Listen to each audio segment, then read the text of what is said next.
We've got a new person there, is. Sorry, hi. I'm Paula Jarvis and I'm a senior procurement consultant. I work for Braintree Council of the Essex Procurement Hub, and I provide procurement support to Rochford for 2 days a week. Excellent. Thank you very much indeed.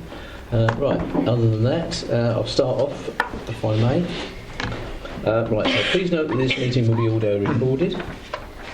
Should be required to evacuate the building, would you please leave the room by the door to the fire escape staircase. That's that door there, which you can't see.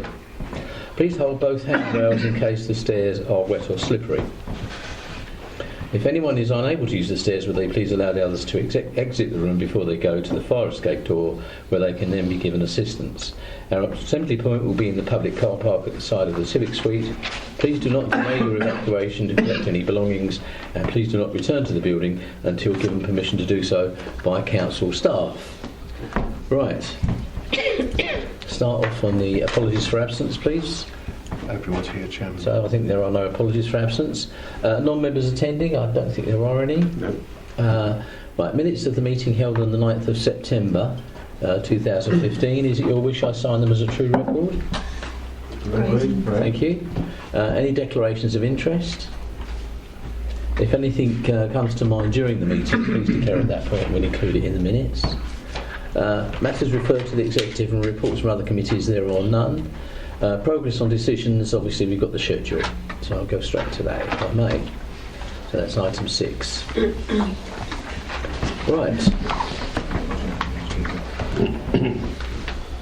So I'll go through the pages. So page 1, page 2, radio action plan. Right, page 3, 4. Please stop me if I'm going too fast. 5, 6. I understand the planning applications are now being submitted for the council depot. Is that correct? That's correct, yes. Okay, so that's going through the process now. Anybody else on page 6? 7, 8, 9, 10. 11. So we'll get a report on 11 on the 2nd of December, is what it says here, yeah? 12, 13, 14, 15, 16, 17, 18, 19, 20, 21, 22, 23, 24, 25, 26, 27 and 28. Well, that wasn't too bad, was it? So members note the report. Thank you. So item 7. What's that dear? Fine, there we are. Got it?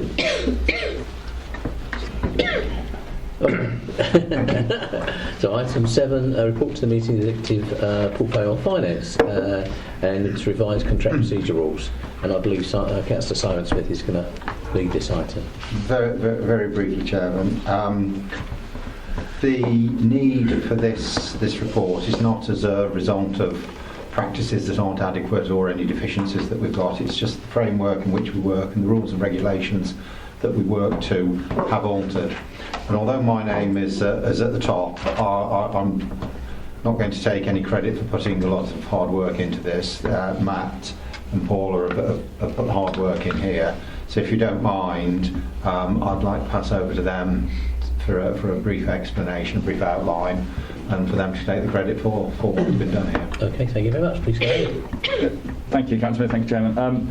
Just to briefly outline, the report itself is hopefully self-explanatory. It seeks to outline the reason for revising the Council's contract procedure rules.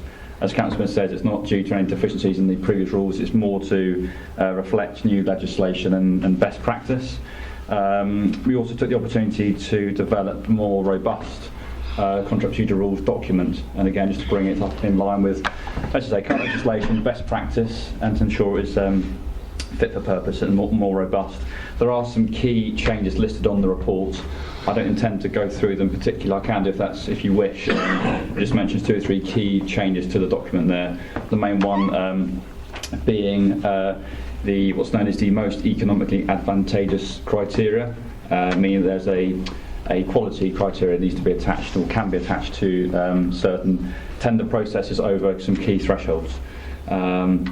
It also goes on to discuss and describe how exemptions cannot be granted for certain thresholds, and how we're encouraged to break up contracts into lots moving forward. It's quite a lengthy document. There are obviously other notes in there. I'm happy to answer any questions on it. We're lucky to have Paula with us this evening, should she wish to any further questions. Okay, thank you very much. Yes, please. The bullet points commencing on 7.1, all spend over £25,000 has to be advertised, etc. Yes. So then when we look at 7.2, councils will be encouraged to break contracts into lots. Seems to be somewhat contradictory, because if you've got £100,000 and you divide it by 5, you deduct the 25,000, it's 5 lots. That's not what's intended, surely. I believe that the government's reason for doing. I didn't even see his lips move. My voice is a little bit huskier than normal. If I may, Chairman, just initially, in terms of the details, certainly it's a very detailed area. I don't possess to have full knowledge of the entire or the clauses within it, so I will pass over to Paula, who has a much greater knowledge and background in the area, be able to answer Thank that you question. very much. That's right. Yes. I would let you go ahead anyway. So the government's reason for doing this is to encourage us to break big contracts down into smaller lots for the local SMEs to then be able to bid on those works and to be able to win them, whereas opposed to such as £100,000, a local SME may not actually have the experience and the knowledge to fulfil the whole contract, whereas they may actually be able to do part of it. So by splitting it into 5 lots, you could essentially duck the first bullet point. I don't think that's what they intend, but that's how it comes out in the report, and we need to be perfectly clear about that. I think, if I may, Who said he didn't know that? we're a smaller council. These regulations, this framework is going to be in place for all councils, and I dare say, as with any new set of rules, there'll be loopholes, there'll be twists and turns and so on, and I think there'll be examples and test cases from a number of other councils that will set the way in which it works, that we'll then be able to follow. As being a smaller council, unfortunately, we don't have lots of money to spend. So I think particularly the Olympics, when they were doing the contracts for the Olympics, they did a similar exercise. Yeah. Clearly some of those contracts were very large indeed, and some of them were quite small. Yes. But I know they did split them up so that indeed local SMEs and others actually could tender for those. That's right. It's an interesting way of taking things forward. So perhaps that sort of come forward from this, if you like. Yes. Joe, please, you want to say Thank something? you, Chairman. Just briefly, I've heard back before tonight. Obviously, I was more than happy with the changes. I always fought a little bit for the most economically advantageous tender as opposed to the cheapest. So I think it's good. Thank you. Indeed, yeah. Okay. Anybody else want to say anything on this? Yes, please. No, it's just an observation. I remember that when we were tendering ourselves as a photographic company for projects, we found it extremely difficult because of the largeness of the tenders.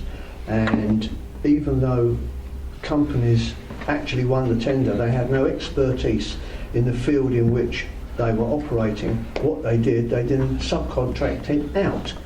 And that's exactly what happened. So, the smaller businesses really struggled, but they were able to pick up the subcontracts where we just weren't able to get into the major contracts. So I just wondered, could this be a better way for smaller businesses to get in on things rather than have to go on the coattails of larger companies who make massive bids and then are able to subcontract out.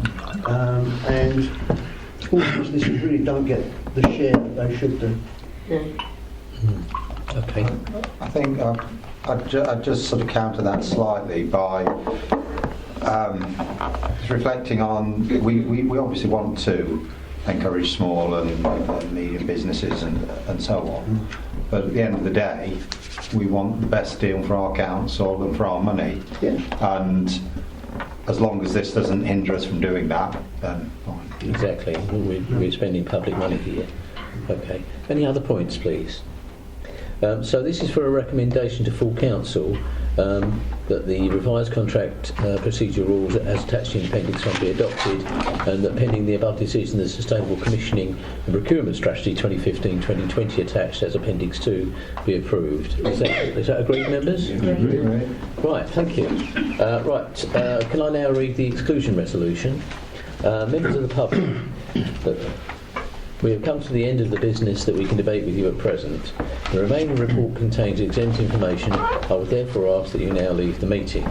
And it is hereby resolved that under Section 100A(4) of the Local Government Act 1972, the public be excluded from the meeting for the following item of business on the grounds that it involves the likely disclosure of exempt information as defined in paragraph 3 of Part 1 of Schedule 12A of the Act.